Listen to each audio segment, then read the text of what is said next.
Hello बच्चों, नमस्कार। कैसे हो आप सब प्रिय बच्चों। आज हम हमारी इंग्लिश की बुक हनी ड्यू के अंदर जो लेसन नंबर 7 है उसके साथ लगती हमारी poem when I set out for lions, उसके बारे में चर्चा करेंगे। उसके बारे में थोड़ा हम डिस्कस करेंगे। इसमें क्या होता है कि एक युवा शिल्पकला में निपुण शिल्पकार ब्रिटिश कवि उपन्यासकार थॉमस हार्डी होता है, जिसने चर्च के एक ऐसे सिद्धांत जिसके अनुसार प्राणी मात्र अंत में आनंद प्राप्त करते हैं उसके बारे में है। और का निरीक्षण करने के लिए पादरी के एक प्रदेश की यात्रा करता है। पादरी के प्रदेश से वापस आने पर लोगों ने उसके बारे में जो है दो चीज़ें देखी कि उसकी आंखों में एक नई चमक और एक कागज़ का मोटा मुड़ा हुआ टुकड़ा जो उसकी कोट की जेब के बाहर फैला हुआ था। और इस कागज़ को उसकी एक बायोग्राफी कहते हैं, किसी व्यक्ति का जो जीवन वृत्तांत होता है में अंकित किया गया, जो कविता के रूप में था। और इस कविता को हम पढ़ने जा रहे हैं, जो एक ऐसे स्थान की यात्रा से प्रेरित है जिसे कवि लियोन्स कहता है। इसमें हम देखते हैं कि when I set out for lions, lions एक जगह का नाम है। यानी कवि कहता है कि जब मैं सैकड़ों मील दूर स्थित लियोन्स के लिए रवाना हुआ, सैकड़ों मील दूर लियोन्स के लिए जो मैं रवाना हुआ। सेट आउट का मतलब यहाँ है क्या है, रवाना होना। सेट आउट का मतलब क्या है, रवाना होना। सेट आउट का मतलब रवाना होना है कि कवि कहता है कि जब मैं सैकड़ों मील दूर स्थित लियोन्स के लिए रवाना हुआ, 100 माइल अवे यानी सैकड़ों मील दूर लियोन्स के लिए जब रवाना हुआ, तब क्या होता है कि the rhyme was on the spray. Rhyme यानी पाला, स्प्रे या शाखाओं और पत्तों से भरा हुआ माना गया है। यानी जब मैं सैकड़ों मील दूर लियोन्स के लिए रवाना हुआ, तब वृक्ष के पत्तों और शाखाओं पर पाला था। कवि ने ऐसा माना है। एंड स्टारलाइट यानी सितारों की रोशनी, लिट माई लोनसमनेस, और कहता है कि सितारों की रोशनी ने मेरी निर्जनता, लोनसमनेस यानी अकेलापन, मेरी अकेलेपन को जो है प्रकाशित किया। कब किया? When I set out for lions. यानी मैं जब लियोन्स के लिए रवाना हुआ, जो कि 100 माइल अवे, जो कि सैकड़ों मील जो है उससे दूर है। पैराग्राफ नंबर हम सेकंड देखते हैं। सेकंड पैराग्राफ के अंदर देखिए कवि क्या कहता है। कवि कहता है कि व्हाट वुड बी चांस मतलब क्या वहाँ पर जो है घटित होगा। व्हाट वुड बी चांस कहाँ पर, एट लियोन्स, कि कवि कहता है कि वहाँ पर क्या घटित होगा, कब होगा। व्हाइल आई शुड सोजन देयर, जब मैं वहाँ पर ठहरूंगा। कवि कल्पना करता है कि वहाँ पर जब मैं उस लियोन्स जगह पर ठहरूंगा तो वहाँ पर मेरे साथ क्या घटित होगा, वहाँ क्या होने वाला होगा। तो कवि ऐसा जो है वो कल्पना करता है कि कोई तो उसे जो है ऐसा बताए। नो प्रोफेट, कोई नो प्रोफेट यानी कोई भविष्यवक्ता नहीं। डस्ट डिक्लेयर यानी कोई भी भविष्यवक्ता जो है हिम्मत नहीं करता ये घोषणा करने की कि वहाँ पर क्या घटेगा। नो प्रोफेट कोई भविष्यवक्ता नहीं। डस्ट साहस करना, डिक्लेयर ये घोषणा करने की कोई भी हिम्मत नहीं करता कि वहाँ पर जो है क्या घटित होगा। नो डिड द वाइजेस्ट, और कोई भी वाइजेस्ट यानी बुद्धिमान, कोई भी जो सबसे बुद्धिमान विजार्ड गश, विजार्ड मतलब कोई भी जादूगर या कोई बुद्धिमान व्यक्ति ऐसा गश यानी अनुमान नहीं लगा सकता कि जब मैं उस लोन्स जगह पर होऊंगा तब मेरे साथ वहाँ पर क्या घटेगा।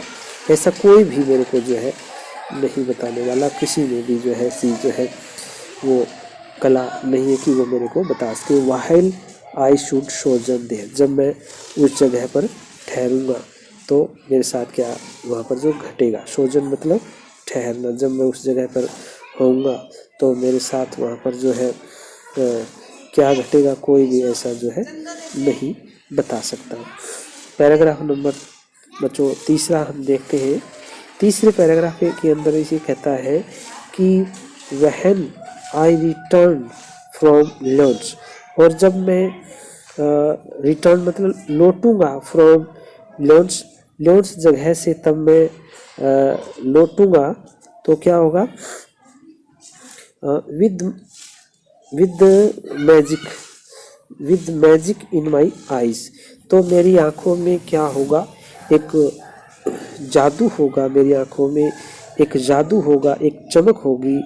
ऑल मार्क्ड, और क्या कहता है कि all marked with mute सरमाइज, all marked with mute, mute मतलब मौन, और म्यूट मेरी आंखों में एक मौन चमक होगी, मेरी आंखों में मौन होगी।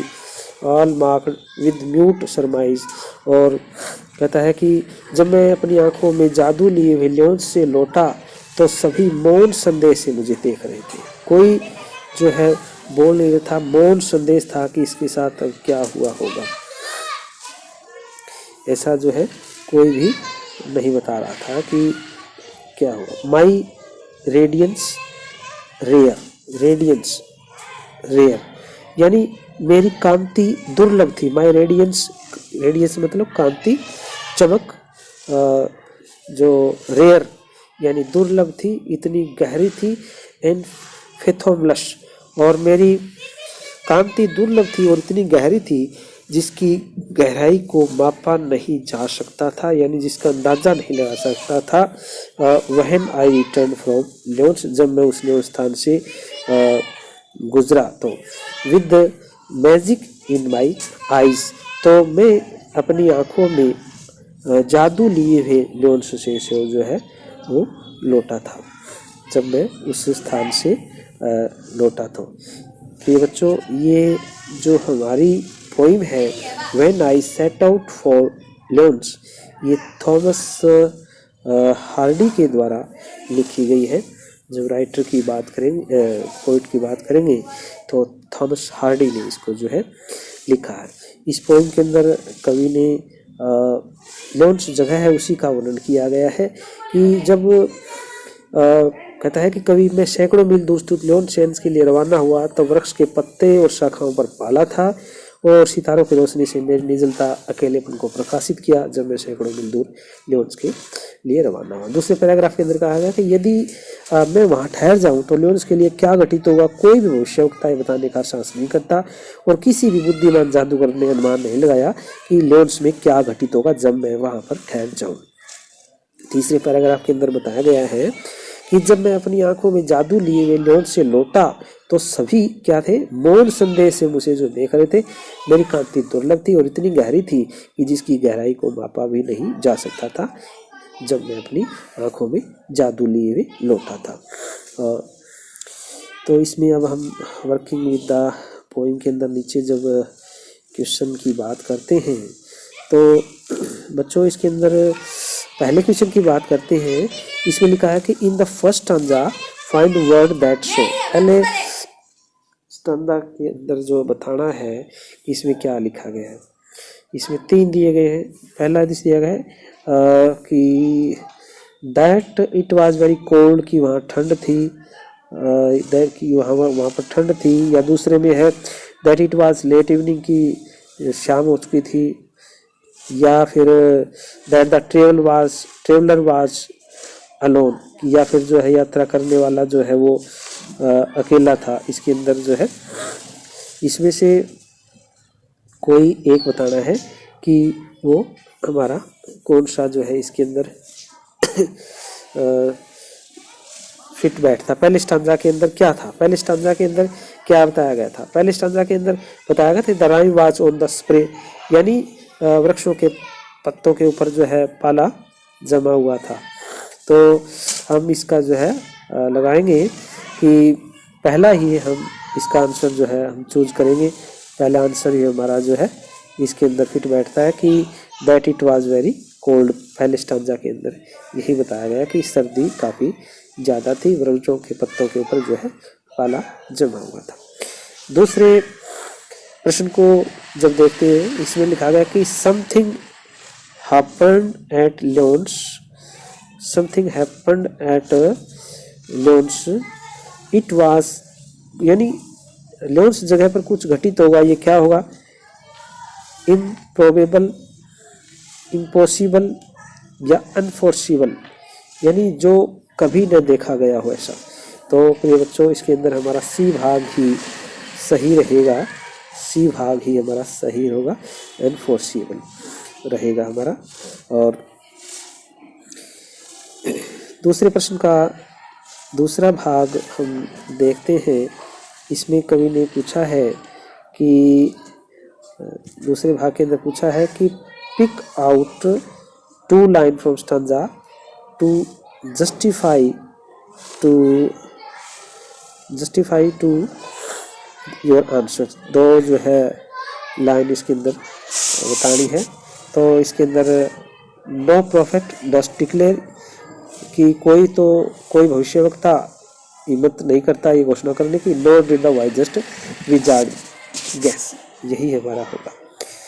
इस प्रकार तीसरे प्रश्न के अंदर हमें देखना है क्या पूछा गया है। तीसरे प्रश्न के अंदर पूछा गया है, तीसरे का पहला भाग है read the line stanza number 3 that implies the following, everyone noticed something and they made guesses but don't speak a word।